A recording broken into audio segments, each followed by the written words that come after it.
नमस्कार, स्वागत है आपको YouTube चैनल रिटेल एडवाइजर पर। अभी तक इस चैनल को सब्सक्राइब नहीं किया है, तो सब्सक्राइब करके घंटी का बटन दबाइए। आज हम बात करने वाले हैं ग्रो ऐप के बारे में। पिछले वीडियो में हमने देखा था कैसे आप ग्रो ऐप में डीमैट अकाउंट ओपन कर सकते हैं, कैसे आप सेल कर सकते हैं, बाय कर सकते हैं, उसका सारी वीडियो हमने बना दिया है। अगर अभी तक आपने उस वीडियो को नहीं देखा है तो आई बटन और डिस्क्रिप्शन पे भी लिंक दे दी गई है। तो बात करते हैं ग्रो ऐप के जो डीमैट अकाउंट है उसके चार्जेस के बारे में। मेनली ग्रो ऐप एक डायरेक्ट म्यूचुअल फंड ऐप है जो अभी तक सिर्फ म्यूचुअल फंड प्रोवाइड कर रहा था, लेकिन अभी स्टॉक खरीदने की भी ऑप्शन आपको दे रहा है। म्यूचुअल फंड खरीदने पे आपको ग्रो ऐप में कुछ चार्जेस नहीं लगते हैं, जीरो चार्ज लगते हैं, लेकिन स्टॉक मार्केट में इन्वेस्ट करने के लिए ग्रो ऐप से आपको थोड़ी सी चार्ज देनी पड़ती है। तो इस वीडियो में हम जानेंगे ग्रो ऐप की जो चार्जेस है क्या क्या है, account opening charge, maintenance charge क्या है, सारे डिटेल्स में बात करेंगे। तो मैंने ग्रो ऐप का प्राइसिंग जो सेक्शन है वो ओपन कर लिया है। यहाँ पे आप देख सकते हैं म्यूचुअल फंड में कोई भी चार्जेस नहीं लगता, जीरो चार्जेस है। लेकिन स्टॉक्स में क्या क्या चार्ज लगता है हम देखते हैं।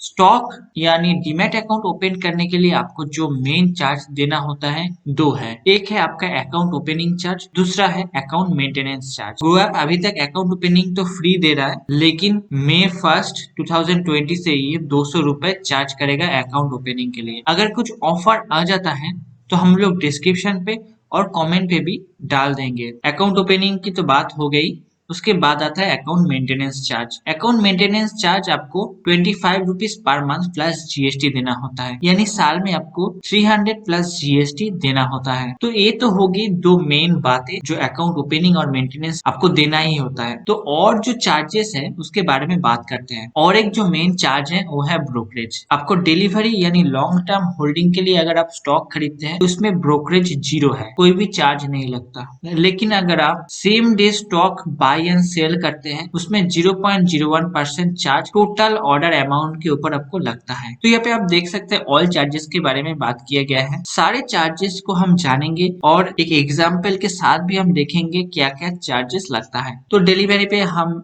देख लिए इसको जीरो चार्जेस लगता है। इंट्राडे में आपको 20 रुपीज और 0.01% चार्ज लगता है। जो सबसे कम होगा वही ब्रोकरेज आपको इंटरडे में चार्ज किया जाएगा। अगर आपका ब्रोकरेज 20 रुपीज से ज्यादा हो जाता है तो नहीं लगेगा, आपको सिर्फ 20 रुपीज से देना है बाई और सेल में। यहाँ पे आपको ध्यान रखना होगा, बाई जब करेंगे सेल जब करेंगे दोनों पे ही हाईएस्ट आपको 20 रुपीज यानी 40 रुपीज एक दिन में ब्रोकरेज देना होगा। अगर आपका ब्रोकरेज 40 रुपीज से कम है तो आपको 40 रुपीज से कम भी देना होगा, लेकिन 40 रुपीज से ज्यादा नहीं लगेगा ब्रोकरेज। उसके बाद आता है ट्रांजैक्शन चार्जेस। आप शेयर खरीदते हैं दो एक्सचेंज के ऊपर, एक है एनएसी और एक है बीएसई। तो एनएसी थोड़ा सा चार्ज करता है, जो चार्ज है 0.00325% और बीएसई जो है उसमें चार्ज है 0.003%। उसके बाद क्लियरिंग चार्जेस कुछ नहीं लगता, क्लियरिंग चार्जेस ग्रो पे जीरो है। स्टैम्प ड्यूटी यानी आप जिस स्टेट से खरीद रहे हैं तो उस गवर्नमेंट को भी थोड़ा सा चार्ज देना पड़ता है, जो हाईएस्ट है 0.018%। तो 0.018% आपको स्टैम्प ड्यूटी देना पड़ता है इंट्राडे पे भी और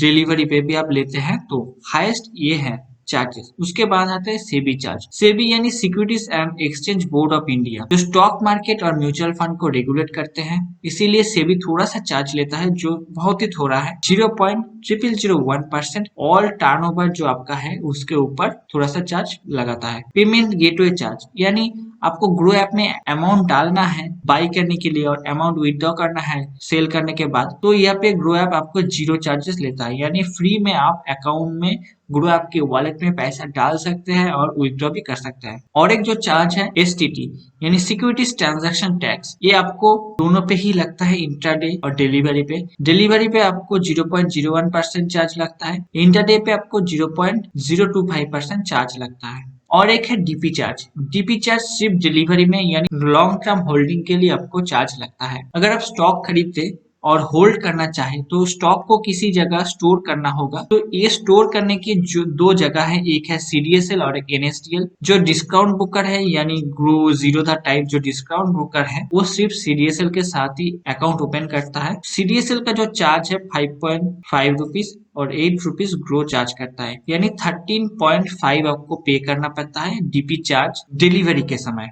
उसके बाद जीएसटी। जीएसटी जो एसटीटी को छोड़, एसटीटी सेबी जो चार्ज है, एसटीटी स्टैम्प ड्यूटी को छोड़ के आपको ट्रांजैक्शन चार्ज, डीपी चार्ज, इसके ऊपर आपको जीएसटी देना पड़ता है जो है 18%। तो ये तो था सारा चार्जेस स्टॉक खरीदने पे और सेल करने पे ये चार्जेस लगता है अकाउंट ओपनिंग और अकाउंट मेंटेनेंस चार्ज के सिवा। जब भी आप स्टॉक खरीदेंगे और सेल करेंगे तो ये चार्जेस लागू होगा। तो अब हम एग्जाम्पल के साथ समझेंगे क्या क्या चार्जेस आपको लग सकता है, कैसे आप देख सकते हैं। तो चलिए देखते हैं। ग्रो डीमैट अकाउंट के हम इक्विटी इंटरडे और इक्विटी डिलीवरी के बारे में बात करेंगे। तो पहले बात करते हैं इक्विटी डिलीवरी के। तो हमने मान लिया है कि आप 500 रुपीज में कोई 200 स्टॉक बाई करते हैं और 550 में इसको सेल कर देते हैं। तो इसमें क्या क्या चार्जेस लगते हैं देखते हैं। तो आपका टर्नओवर हो गया है 2,10,000। उसके बाद आपका जो ब्रोकरेज है, क्योंकि डिलीवरी पे है इसलिए आपको जीरो दिख रहा है। उसके बाद आता है एसटीटी,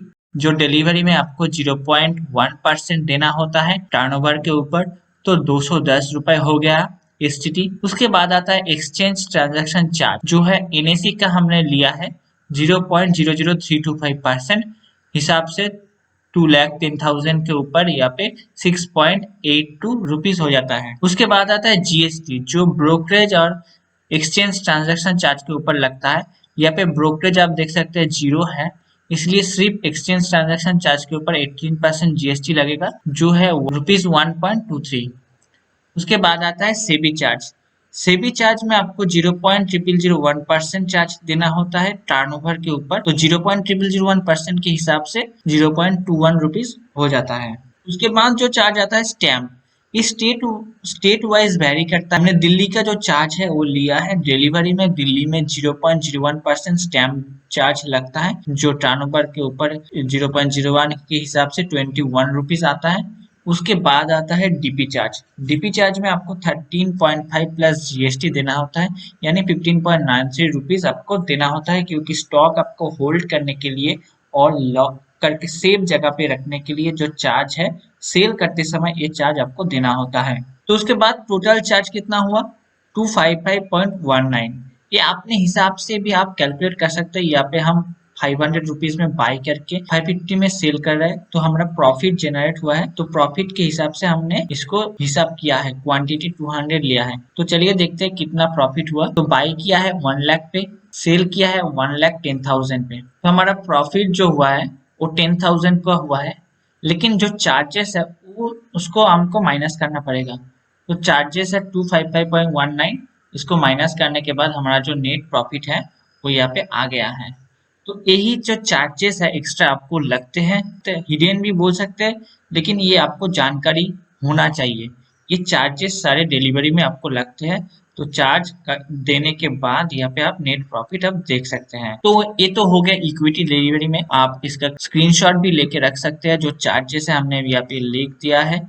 ये सिर्फ डिस्काउंट ब्रोकर के लिए है, और जो फुल सर्विस ब्रोकर है उसके लिए ब्रोकरेज यहाँ पे लगता है जो ज्यादा होता है। यहाँ पे डिस्काउंट ब्रोकर है इसलिए ब्रोकरेज कम है, तो चार्जेस भी कम होता है। तो उसके बाद हम बात करते हैं इक्विटी इंट्राडे में। इक्विटी इंट्राडे पे भी हम सेम लिया है, बाय करे हैं 500 रुपीज में, सेल किया है 550 रुपीज में, क्वांटिटी 200 है। तो टोटल टर्नओवर हो गया है 2,10,000। तो उसके बाद क्या चार्जेस लगेगा देखते हैं। पहला है ब्रोकरेज, जिसमें आपको 0.01% लगता है और 20 रुपीज सेल और बाय बोथ साइड पे लगता है। जो सबसे कम होता है वही चार्जेस यहाँ पे लिया जाता है। तो 0.01 के हिसाब से यहाँ पे 21 रुपीज होता है, जो सबसे कम है। अगर ज्यादा होता तो आपको हाईएस्ट 40 रुपीज ही ब्रोकरेज लगता है, उसके ऊपर कोई ब्रोकरेज नहीं लगता। उसके बाद आता है एसटीटी। सिर्फ सेल वैल्यू पे आपको इंटरडे में 0.025% एसटीटी देना होता है। तो 1,10,000 के ऊपर आपको देना होगा, जो 0.025 के हिसाब से 27.5 रुपीज होता है। उसके बाद आता है एक्सचेंज ट्रांजेक्शन चार्ज, जो एनएससी में हमने लिया है 0.00325%। 2,10,000 के ऊपर 6.82 रुपीज होता है। उसके बाद आता है जीएसटी, जो ब्रोकर ब्रोकरेज और एक्सचेंज ट्रांजैक्शन चार्ज के ऊपर 18% जीएसटी लगता है।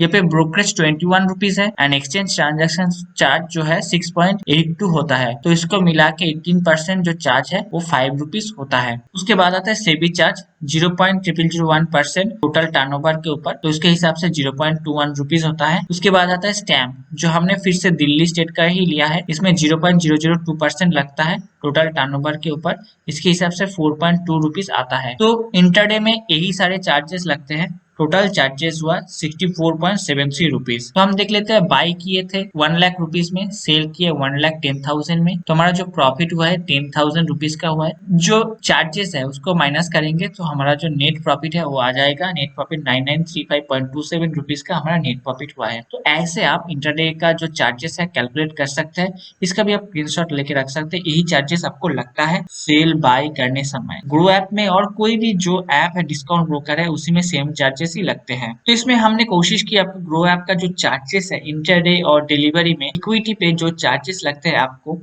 Account opening charge, maintenance charge, brokerage के साथ जो जो चार्जेस लगते हैं सारी डिटेल्स में डिस्कस किए हैं। अगर आपको इस वीडियो अच्छा लगा तो लाइक कीजिए, शेयर कीजिए, कमेंट कीजिए, सब्सक्राइब कीजिए हमारे चैनल को और भी अच्छे कंटेंट देखने के लिए। अगर आपका कोई सजेशन है, कोई और कुछ वीडियो आप देखना चाहते हैं तो प्लीज कमेंट बॉक्स पे पूछिए, हम उसका वीडियो बना के देंगे। जो क्वेरी है आपके पास वो भी कमेंट कीजिए, हम उसका जरूर रिप्लाई देंगे। तो धन्यवाद।